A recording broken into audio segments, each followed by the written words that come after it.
Hi friends, I am Kesavnath. Welcome my new YouTube channel Grow Up Learning and Reading. মৰমৰ ছাত্ৰ ছাত্ৰীসকল তোমালোকৰ খবৰ কেনে ভালে আছানে বাৰু আজি তোমালোকৰ আগলৈ মই ক্লাছ 4 ইংৰাজী কিতাপখনৰ প্ৰথম কবিতাটো Oh look at the moon এই কবিতাটো মই প্ৰথমতে তোমালোকক পাঠ কৰি দিছিলো আজি মই সম্পূৰ্ণ অসমীয়া অৰ্থ কৈ দিম তাৰ পাছত ইয়াৰ প্ৰশ্নখিনিলৈ যোৱাৰ ব্যৱস্থা কৰিম আৰু আবৃত্তি কৰাও যত্ন কৰিম ইয়াত লিখা আছে লেটস ৰিচাইট দি পোয়েম কি কৈছে let's recite the poem recite মানে কি আছিল মই আগৰ ভিডিওটো তোমালোকে যদি এতিয়াও চোৱা নাই তেতিয়া হলে মোৰ আগৰ ভিডিওটো চাবা মোৰ তলৰ ডেসক্ৰিপচনত মই দি দিম আৰু এতিয়ালৈকে যদি মোৰ চেনেলটো সাবস্ক্ৰাইব কৰা নাই তেতিয়া হলে চেনেলটো সাবস্ক্ৰাইব কৰি লবা আৰু লগতে থকা বেল আইকনটো টিপি নটিফিকেশনটো অন কৰি ৰাখিবা তেতিয়া মই দিয়া ভিডিও বা পাঠবোৰত তোমালোকে ইমিডিয়েট পাই যাবা এতিয়া হয় আহো আমাৰ কবিতালৈ let's recite the poem recite মানে হল আবৃত্তি কৰা কি কলে অহা আমি কবিতাটো আবৃত্তি কৰো কোনটো কবিতা Oh look at the moon Oh look at the moon মানে কি আছিল ও চন্দ্ৰটোক চোৱা বা জুনটোক চোৱা লুক মানে চোৱা মুন মানে জুনটো আকাশত যে থাকে হেতু আৰু এই জুনটোক চাইনো কি কৰিছিলে ইয়াত ফটো এখনত দিয়া আছে ভালকে চাই যাবা আৰু তোমালোকে এখন বহি আৰু এটা কলম লৈ লবা Oh look at the moon তো জুনটোলৈ চোৱা she is shining up there তাই তাত কি কৰিছে জিলিকি আছে Oh mother she looks মা তাইক চোৱা like a lamp in the air like a lamp in the air বতাহত জ্বলি থকা চাকি যেন লাগিছে তাৰ পিছত আহিলো এই প্ৰেগাপটোলৈ লাষ্ট উইক মানে কি আছিল যোৱা সপ্তাহত she was smaller যোৱা সপ্তাহত তাই সৰু আছিল and shaped like a bow আৰু দেখাত ধনু নিচিনা আকৃতি আছিল but now she is grown bigger কিন্তু এতিয়া তাই আগতকৈ ডাঙৰ হ'ল and shaped like a O আৰু আকৃতিটো O আখৰৰ দৰে হ'ল বুজি পালানে বাৰু এতিয়া আমি কবিতাটো অসমীয়াত অৰ্থ কলো এতিয়া আমি কি কৰিম এতিয়া আমি কবিতাটো আবৃত্তি কৰিম ৰিচাইট কৰা আবৃত্তি কৰা মই আগৰ ভিডিওত ধুনিয়াকৈ কৈ দিছো তোমালোকে আগৰ ভিডিওবোৰ চাই লবা এতিয়া আহো আমি কবিতাটো আবৃত্তি কেনেদৰে কৰিম The name of poem Oh look at the moon Oh look at the moon she is shining up there Oh mother she looks like a lamp in the air last week she was smaller and shaped like a bow but now she is grown bigger and shaped like an O বুজি পাইছানে ঠিক তেনেদৰে তোমালোকে ঘৰত practice কৰিবা স্কুলত তোমালোকে আবৃত্তি কৰিব পাৰিবা এতিয়া আহো আমি প্ৰশ্ন সেশনলৈ মানে এক্টিভিটিজ এই পাঠটো এই কবিতাটোৰ পৰা আমি কি শিকিলো তাৰ বিষয় অলপ জানো আহা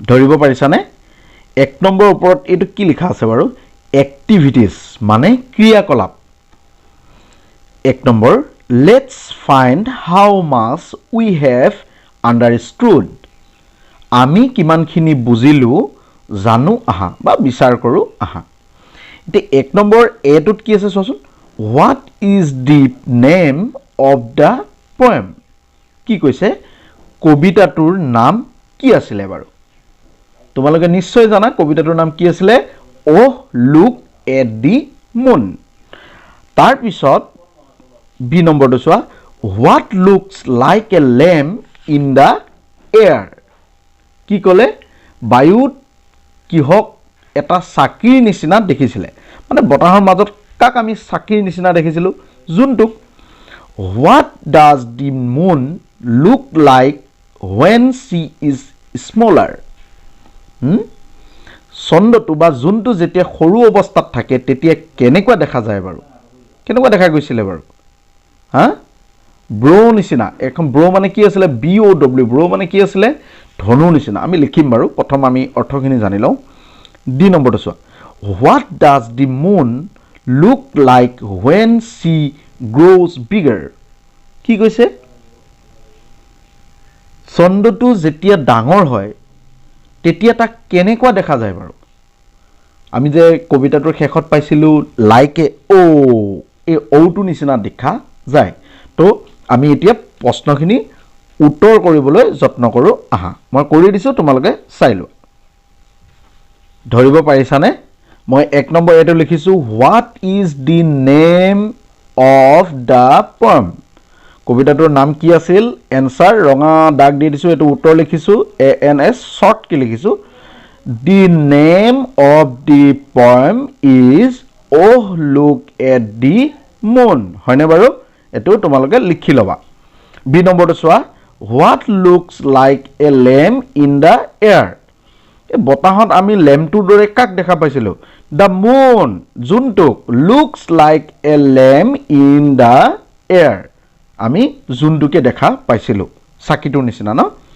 লেম্প মানে চাকি সি নম্বৰটো আহা what does the moon look like when she is smaller যেতিয়া জোনটো সৰু হৈ গৈছিল তেতিয়া তাক আমি কেনেকৈ দেখিছিলোঁ বাৰু উত্তৰটোলৈ আহা the moon bro when she is smaller জোনটো কেনেকুৱা হৈ গৈছিল ধনুখনৰ নিচিনা হৈ গৈছিল বেকা ধনুখনৰ নিচিনা হৈ গৈছিল যেতিয়া সি সৰু হৈছিল তাৰ পিছত আহা ডি নম্বৰটোলৈ what does the moon look like when she is grows bigger যেতিয়া জোনটো ডাঙৰ হৈ গৈছিল তেতিয়া কেনে দেখা গৈছিল answer the moon like an O এটো ও ধৰিব পাৰিছানে আমাৰ ইংৰাজী আখৰ ABCD auto O when she is bigger যেতিয়া কি ডাঙৰ হৈছিল তেতিয়া কেনেকুৱা হৈ গৈছিল আমাৰ ও আখৰটোৰ নিচিনা হৈ গৈছিল এতিয়া আমি বুজিব পাৰিলো এতিয়া আমি যাম 2 নম্বৰলৈ আহাচোন আমি 2 নম্বৰলৈ যাওঁ কি লিখা আছে 2 number let's play with rhyming word কি কৈছে উচ্চাৰণৰ মিল থকা শব্দৰে আমি খেলু আহা লেটস প্লে মানে আমি খেলু প্লে মানে খেলা উইথ লগত ৰাইমিং ৱৰ্ড মানে যিবোৰ মিল থকা শব্দ ৰাইমিং মানে মই আগৰ ভিডিঅ'বোৰত কৈ গৈছো তোমালোকে চাই ল'বা ৰাইমিং মানে মিল থকা ৰাম খাম দুটা মিলিছেনে যদু মধু এই তেনেকুৱাবোৰক ৰাইমিং ৱৰ্ড বুলি কোৱা যিবোৰ মিলি যায় তো এতিয়া আমি তলত কিছুমান কথা আছে এই কথাখিনি আমি ভালদৰে পঢ়ো তাৰ পিছত আমাক খেলিব দিছে আহাচোন আমি একেলগে খেলো 1 নম্বৰ এই মানুহগৰাকী ধৰিব পাৰিছানে মানুহগৰাকীয়ে কিবা এটা কৈছে we now rhyming words does not we now মানে আমি উচ্চাৰণৰ মিল থকা মানে ৰাইমিং ৱৰ্ডবোৰ জানো উই নাও আমি জানো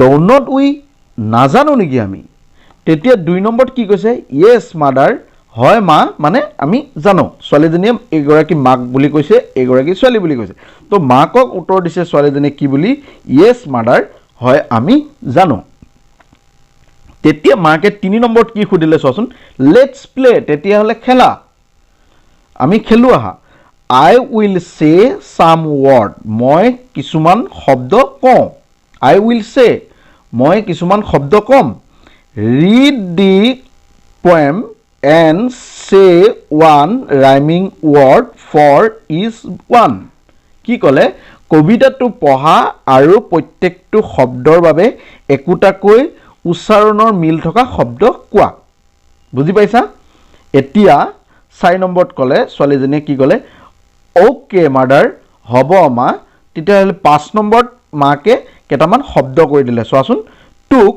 টুকটো ইয়াত আমি কি লিখিব পাৰো টুকটো আমাৰ কবিতাত আছে look noon moon hair air father mother books looks ram lame crow নাও টলাৰ স্মলাৰ এইকেইটা মই কৰি দিছো তোমালোকে চাই লোৱা আৰু পাৰিলে লিখি ল'বা আহাচোন ধৰিব পাৰিছানে মই লিখি দিছো টুক লুক নুন মুন ইয়াৰ উপৰিও আমাৰ বহু শব্দৰ ৰাইমিং ৱৰ্ড আছে টুকৰ লগত, কিন্তু আমাৰ কবিতাটোৰ পৰা লিখিব দিয়াৰ কাৰণে ছোৱালীজনীয়ে এইকেইটা লিখিছে আৰু তোমালোকেও এইকেইটা বহীত লিখি ল'বা, পৰীক্ষাত আহিব।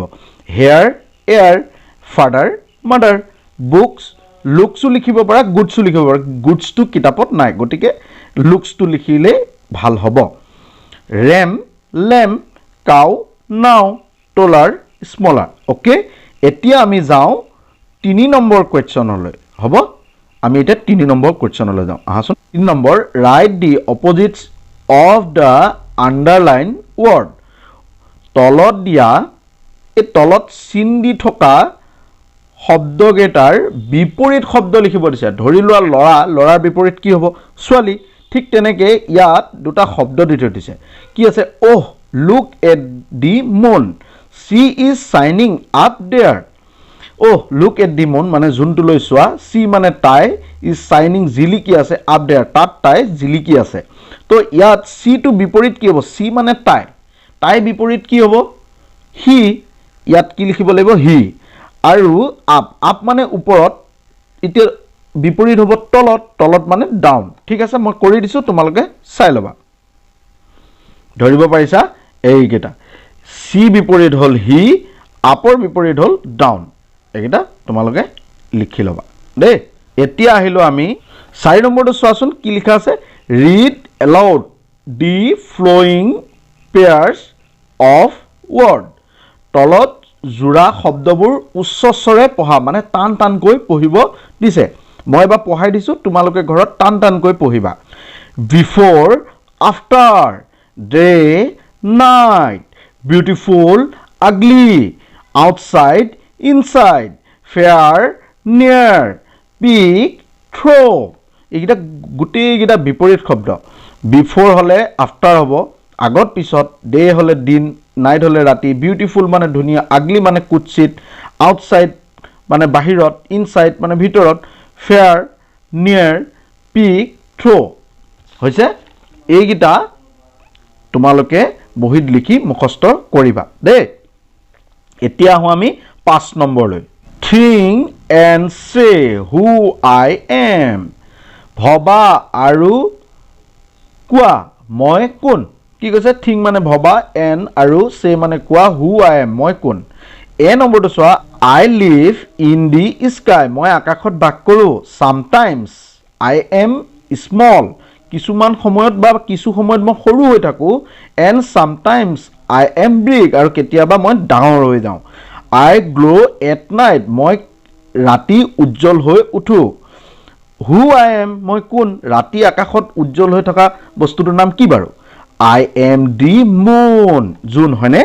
অঁ, এতিয়া আমি আহিলোঁ বি নম্বৰটোলৈ। I live in the sky, মই আকাশত বাস কৰোঁ। আই টুইংকল এট নাইট, মই ৰাতি জিলিকি থাকোঁ।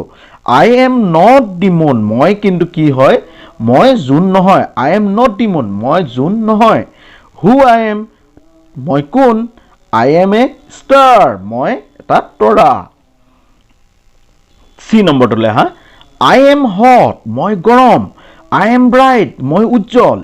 আই এম বিগ, মই ডাঙৰ। আই গিভ লাইট, মই পোহৰ দিওঁ। হু আই এম, তেতিয়া সুধিলে মই কোন। আই এম ছান, তেতিয়া কি লিখিম আমি? I am San. ছান মানে কি? সূৰ্য। ধৰিব পাৰিছানে? এতিয়া আহা 6 নম্বৰটোলৈ। ধৰিব পাৰিছানে? ৰিড দিছ পেৰাগ্ৰাফ ৰাইটেন বাই পূজা। কি কৈছে? পূজাই লিখা এই পেৰাগ্ৰাফটো পঢ়া।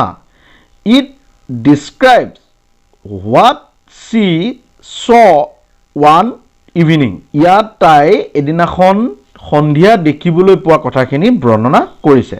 ঠিক আছে, আমি পঢ়ি চাওঁ, তেতিয়া বুজি পাম কিনো আছিলে ইয়াত।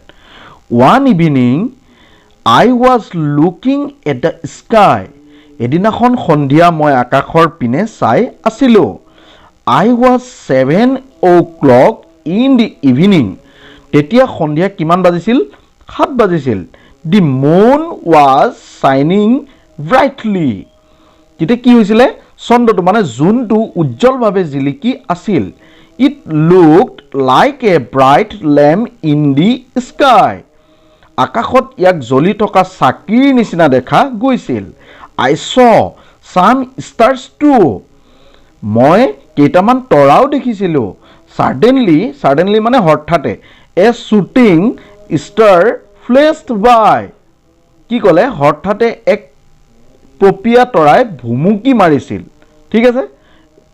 পপীয়া তৰা, যিবোৰ তৰা গৈ থাকে যে ইটো পিছত সিটো তৰা গৈ থাকে, তোমালোকে চাবাচোন আকাশত ধৰিব পাৰিবা. এতিয়া তলত কি দিছে? Now look at the picture below and write a few sentences on each of them. এতিয়া তলৰ ছবি দুখনলৈ চোৱা আৰু প্ৰত্যেকৰে বাবে কেইটামান বাক্য লিখা. হে, এতিয়া তলত ছবি দুখন দিয়া আছেনে নাই বাৰু? এই ইয়াৰ পৰা দুটামান বাক্য লিখিব দিছে. ক'ত লিখিব দিছে? ইয়াত লিখিব দিছে. ইয়াত ধৰিব পাৰিছানে? ইয়াত লিখিব দিছে. তো আহাচোন আমি কিনো বুজি পালোঁ, ওপৰত কিনো দেখিলোঁ, মই কি দেখিলোঁ তোমালোকৰ আগত লিখি দেখাইছোঁ. আহা, ধৰিব পাৰিছানে? ওপৰত আমি ছবিকেইখন প্ৰথমে ভালদৰে চাই লওঁ.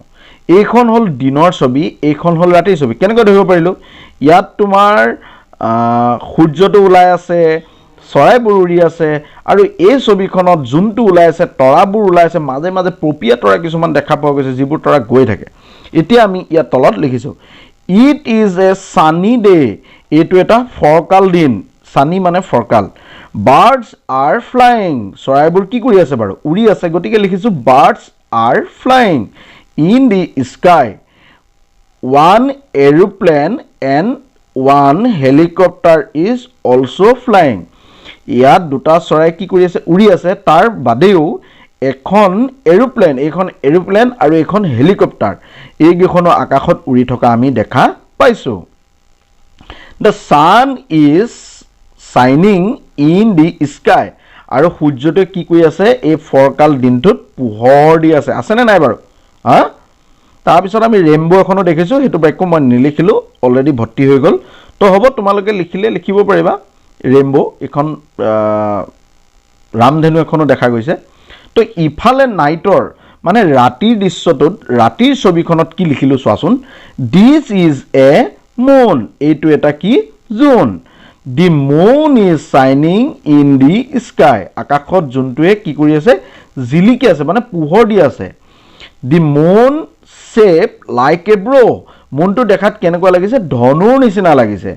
দ্য